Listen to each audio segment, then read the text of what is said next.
you trapped in the drama triangle? It can be pretty hellish, but it is possible to break out of it. And in this video, I'm going to explain how. Hey, how's it going? This is Scruffy Leadership, a YouTube channel about management and leadership. My name's Ben, and I've been a leader and a manager in the tech industry for over 25 years. If you find yourself spending too much of your time trying to solve other people's problems, you're probably a rescuer.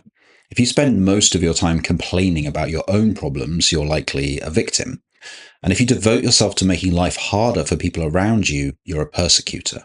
You probably don't think you're any of those things, but in reality, we all are from time to time. And understanding why that happens and how to move into a more healthy mindset is what this video is about. The idea of the drama triangle came from a psychologist named Cartman in the 1960s. It involves three roles. The first role is the victim. And this doesn't necessarily mean someone that is actually a victim, but rather that that's how they see themselves. You'll no doubt have come across people who behave like victims at work. Everything's unfair, everyone's out to get them, no one appreciates them, etc., etc. When someone's in victim mode, they aren't actually really interested in solutions to their problems. So if you offer them advice, they'll likely respond by saying something like, "Oh, I tried that, but no, that won't work for me because..." What they really want from you is not a solution, but for you to take on the next role, the rescuer. The person who's playing the rescuer role is also not really interested in solving the victim's problems, but rather in being seen to be helping them. They tend, in fact, to encourage the victim to stick to their victim role by telling them how right they are about everything. On the other hand, if this dynamic continues for too long, then the rescuer can become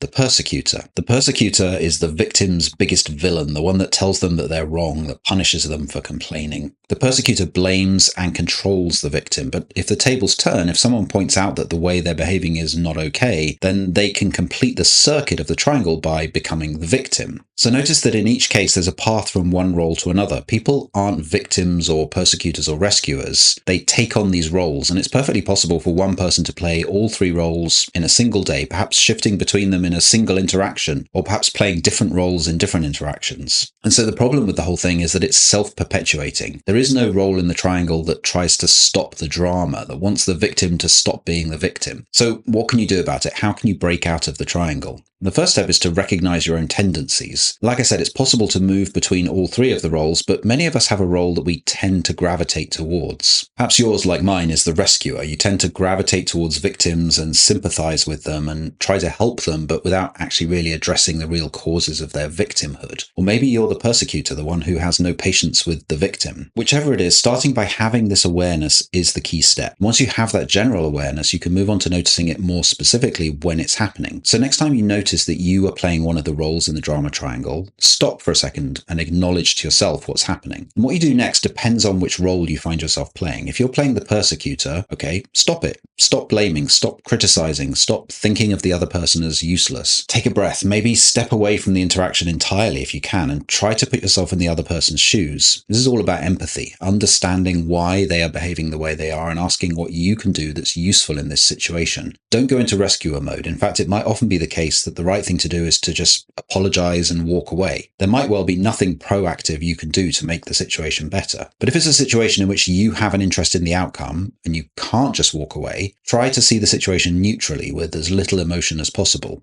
as if you were an entirely outside observer, and ask yourself, what would make this situation better? It's not easy, especially if you're feeling angry or frustrated, but it can be done. Oh, and one thing to watch out for, many of us play the persecutor role, but in private. We persecute the victim by talking about them behind their backs. That is still being a persecutor, and it's still unhelpful. Next, if you've recognized yourself playing the rescuer role, you need to remind yourself that this person you're trying to rescue is an adult with their own agency and most likely the ability to solve their own problems. It's also likely that they're playing the victim role, in which case they don't really want you to help them. They just want you to tell them how right they are. So switch from language like, "I can't believe he did that," to things like, "I can see how that must be hard for you." Make it more neutral, less judgmental, and more just objectively responding to what you're hearing. Don't make promises you can't keep, and instead wrap up with something like, "I hope you find a good way through this situation," rather than, for example, "Let me know if there's anything I can do to help." In some cases, you might have some responsibility for the victim. Perhaps you're their manager, for example. In cases like that, a good way to transition is to become a coach instead of a rescuer. The coach doesn't try to solve the victim's problems, but helps them solve their own problems. Finally, you might find yourself yourself sometimes playing the victim. You notice it, take a step back and observe yourself. What got you here? Why are you behaving this way? What do you really want to have happen? And what can you do about it? Stop thinking about it as being all about other people and think of it as being about you, a problem that you can solve. Ask for specific help if you need it, but don't just moan at a colleague looking for sympathy and attention. It might be that along with recognizing your own role, you recognize the role others are playing in the drama triangle. And that might help you figure out how to behave in this instance. But it might also, in some rarer cases, become apparent that a colleague is always tending towards a particular role. And that can be harder to deal with, but actually just showing them that you won't engage in the triangle is almost always the best way to go. The person who always plays the victim wants a rescuer.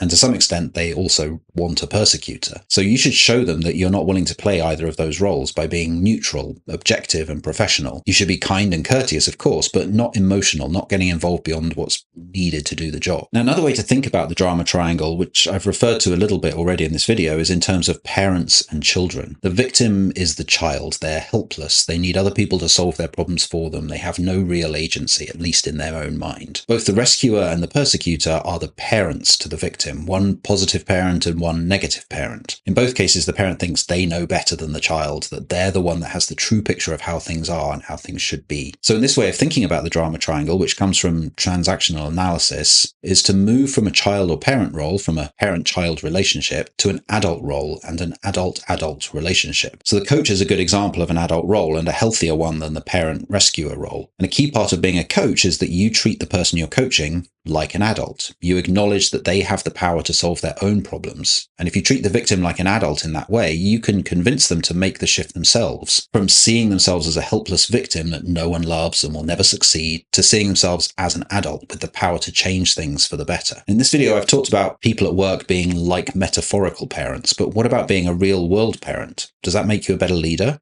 To find out my view on that question, check out the video that's on screen now. And what about your experiences with the drama triangle? Have you had any? Let us know in the comments below. Bye. See you soon.